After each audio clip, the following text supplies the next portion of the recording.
آپ دیکھتی ہو میں پیمان کبیر خان کہ تمہیں اپنی پہلی بیوی میں کتنا انٹرسٹ ہے، تمہارے اور اس کے رشتے کی کیا حقیقت ہے؟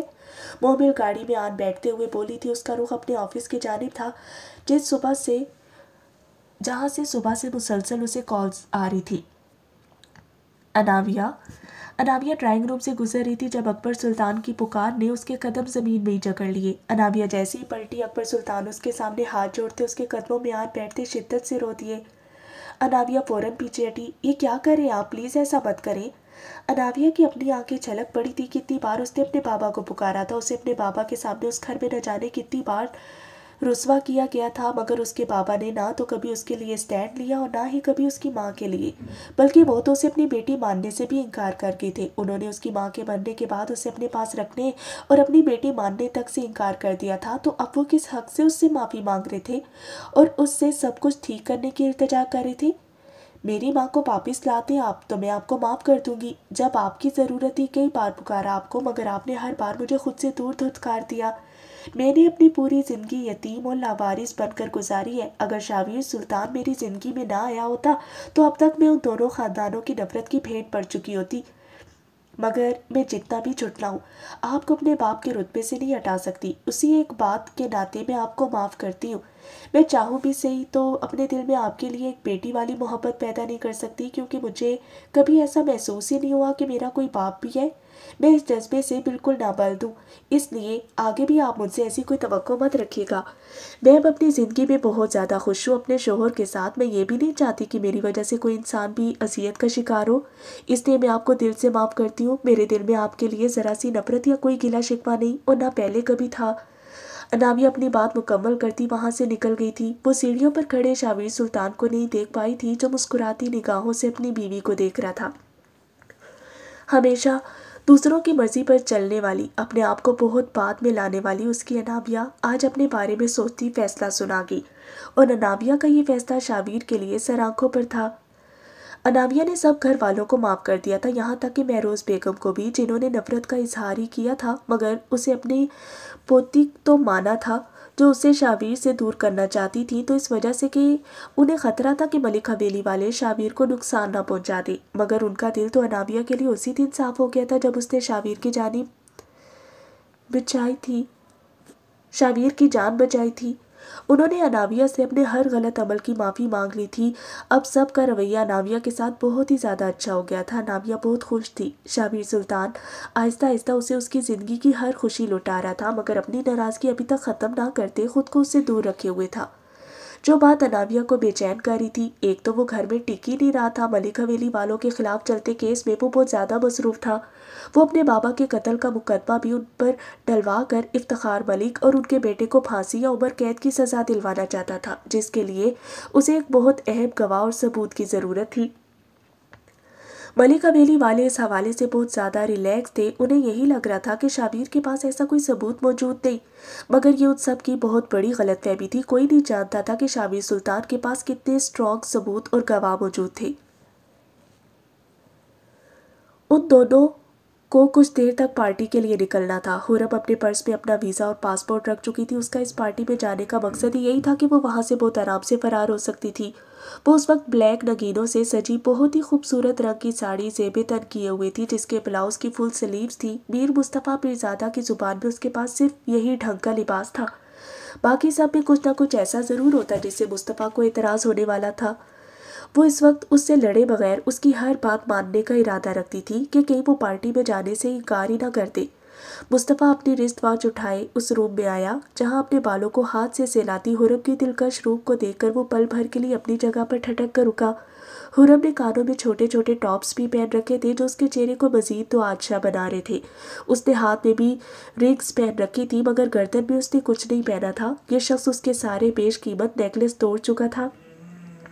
مصطفیٰ کی نگاہیں خود پر محسوس کرتے خرم کا دل زور سے دھڑکا۔ پیاری لگ رہی ہو، اس کا سر سے پیر تک جائزہ لیتے مصطفیٰ نے اس کی تعریف کی۔ خرم کافی حیران ہوئی، اس شخص کو نقص نکالنے کے علاوہ تعریف کرنا بھی آتی تھی۔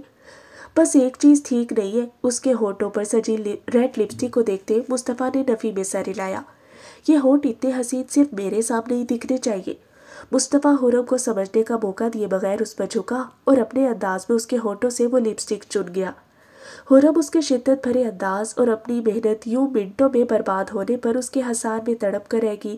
اس نے مصطفیٰ کو سختی سے تھام رکھا تھا، اس شخص کے یہ چھوٹے چھوٹے جان لیوا حملے اس کی جان نکال کر رکھ دیتے، مگر مصطفیٰ نے اسے تب چھوڑا تھا جب وہ اپنا کام پورا کر چکا ہوتا۔ تم واقعی ایک جنگلی انسان ہو میر مصطفیٰ پیرزادہ، خرم اپنی لپسٹک کا ستیہ ناش ہوتے دیکھ کر غصے سے چلائی تھی۔ میری تعریف بعد میں بھی کر سکتی ہو تم، ابھی کوئی لائٹ سے لپسٹک لگاؤ، ہمیں دیر ہو رہی ہے، مصطفیٰ نے اسے حکم دیا۔ اگر خرم پر ہوتا تو وہ اسی وقت اس پارٹی میں چلنے سے انکار کر دیتی، مگر اس کا پارٹی میں جانا بھی ضروری تھا، اس لیے ناچار اسے مصطفیٰ کی بات ماننی پڑی۔ یہ شال اوڑھ لو، مصطفیٰ نے اس کی الماری سے ایک بہت ہی خوبصورت کڑھائی والی گرے رنگ کی شال نکالتے اس کی جانب بڑھائی، جسے دیکھ کر خرم دانت پیس کر رہ گئی۔ ساڑی کے اوپر شال کون لیتا ہے؟ خرم کو اس لمحے سچ میں وہ پاگل لگا تھا، میر مصطفیٰ پیرزادہ کی بیوی۔ مصطفیٰ شال کو کھول کر اس کے گرد اس طرح اڑا گیا تھا جس سے نہ تو وہ بری لگ رہی تھی اور نہ ہی ساڑی جیسے لباس میں اب اس کے وجود کے دلکش خد و خال نمایاں ہو رہے تھے۔ خرم نے نگاہیں اٹھا کر مرر میں دیکھا، مصطفیٰ کے پہلو میں کھڑی وہ بہت ہی پروقار سی لگی تھی۔ اس نے دل ہی دل میں بے اختیار نظر اتار لی تھی۔ مصطفیٰ بھی مرر پر ابھرتے دونوں کے عکس پر ایک بھرپور نگاہ ڈالتا خاموشی سے وہاں سے نکل گیا۔ وہ اپنا پرس اٹھاتی اس کے پیچھے روم سے نکل آئی تھی۔ وہ دونوں ایک ساتھ پارٹی کے انٹرنس سے اندر داخل ہوئے تھے، جہاں رونق عروج پر تھی۔ وہاں تقریباً سب مہمان پہنچ چکے تھے۔ ان کو دیکھتے ہی سب کیمروں کا رخ ان دونوں کی جانب مڑ گیا۔ جس طرح خرم اچانک سے منظر عام سے غائب ہوئی تھی، کسی کو بھی امید نہیں تھی کہ خرم اپنی فرینڈ کولیگ کی منگنی میں آئے گی، اور مصطفیٰ پیرزادہ پر تو ویسے ہی سب کی نظر رہتی۔ وہ بہت بڑا اسپانسر رہا تھا، اس کے علاوہ بھی اس کی چارمنگ پرسنالٹی کو دیکھ کر بہت سے پروڈیوسرز اور ڈائریکٹر اسے فلم اور ڈرامے کی آفر کر چکے تھے، مگر مصطفیٰ نے سختی سے انکار کر دیا۔ خرم نے مصطفیٰ کا بازو تھامے وہاں قدم رکھا۔ اس کی فرینڈ صدف سٹیج سے اتر کر خاص طور پر ان دونوں کو ویلکم کرنے آئی تھی۔ شاویر کہاں ہے؟ اناویہ نے حویلی میں موجود شاویر کے سب سے خاص آدمی سے پوچھا تھا۔ سائیں شہر گئے ہوئے ہیں۔ اناویہ کو ہمیشہ کی طرح وہی ایک جواب ملا۔ اس شخص کا بار بار شہر جانا تو اسے ویسے ہی مشکوک لگتا تھا، اور اب اس کے اتنے دنوں کی غیر موجودگی اناویہ سے ہضم ہونا مشکل ہو رہی تھی۔ شاویر پورے ایک ہفتے سے گھر نہیں آیا تھا، وہ کام میں بہت زیادہ مصروف تھا۔ اناویہ اسے کال کر کر کے تھک چکی تھی، مگر وہ اس کی کال پک ہی نہیں کر رہا تھا۔ وہ اس سے گن گن کر بدلے لے رہا تھا۔ میں بھی آپ ہی کی بیوی ہوں شاویر سلطان، دیکھتی ہوں آج آپ کیسے گھر نہیں آتے۔ اناویہ اپنا پلان ترتیب دیتی، اس میں اپنے کزنز کو بھی شامل کر گئی۔ عثما اور عطیلہ سے اس کی بہت اچھی دوستی ہو چکی تھی، یہ دونوں اس کے چھوٹے چچا کی بیٹیاں تھیں اور اب شاویر کے بجائے اس کی ٹیم میں شامل ہو چکی تھی۔ اناویہ نے انہیں ساری بات سمجھا کر خود اپنے بیڈ روم کی جانب بڑھ گئی، جب پیچھے سے اس کے کہنے کے مطابق عثما نے روتے ہوئے شاویر کو کال کرتے اسے اناویہ کے سیڑھیوں سے گر کر بے ہوش ہو جانے کی خبر دی، جو سنتے ہی شاویر سلطان شدید پریشانی کے عالم میں اسی لمحے شہر سے گاؤں کی جانب نکل آیا۔ وہ رستے میں سب کو کال کرنے کی کوشش کرتا آیا تھا، مگر گھر میں موجود تمام افراد کا نمبر اس کے پاس بزی ہی آ رہا تھا، جو بات اسے مزید پریشان کر رہی تھی۔ مگر وہ یہ نہیں جانتا تھا کہ اس کی بیوی کا ہی کارنامہ تھا جو اس کا نمبر سب کے موبائل پر بلاک کر چکی تھی۔ وہ شخص اسے تڑپا رہا تھا جس کا بدلہ تو اسے لینا ہی تھا۔ شاویر فل سپیڈ میں ڈرائیو کرتا حویلی پہنچا۔ اناویہ کہاں ہے؟ شاویر کی دھاڑ پر سب گارڈز الرٹ ہوئے، وہی لان میں بیٹھ کر خوشخبریوں میں مصروف۔ حویلی کے تمام افراد حیران ہوتے اس کے قریب آئے۔ اناویہ کہاں ہے؟ شاویر اس لمحے سب کو شعلے برساتی نگاہوں سے گھورتا بے چینی سے بولا تھا، اس کی اناویہ اگر سیڑھیوں سے گری تھی تو یہ لوگ اتنے پرسکون انداز میں یہاں کیسے بیٹھ سکتے تھے؟ اپنے روم میں؟ مگر ہوا کیا ہے شاویر؟ مہروز بیگم پریشانی سے آگے بڑھی، مگر شاویر انہیں کوئی بھی جواب دیے بغیر تیز قدموں سے روم کی جانب بڑھ گیا۔ باقی سب نے بھی پریشانی سے پیچھے جانا چاہا، مگر عطیلہ ان سب کو وہیں روک گئی۔ شاویر دروازہ کھولتا اندر داخل ہوا، پورا بیڈ روم خالی پڑا تھا۔ شاویر ٹیرس کی جانب بڑھا، جہاں وہ اسے آرام دہ کرسی پر بیٹھی ہینڈز فری کانوں میں لگائی آنکھیں موندے نظر آئی۔ شاید وہ شاور لے کر آئی تھی، جس کی وجہ سے اس کے لمبے سیاہ بال اس کی کمر پر بکھرے ہوئے تھے۔ پنک کلر کے لباس میں اس کی دودھیا رنگت مزید دمک رہی تھی۔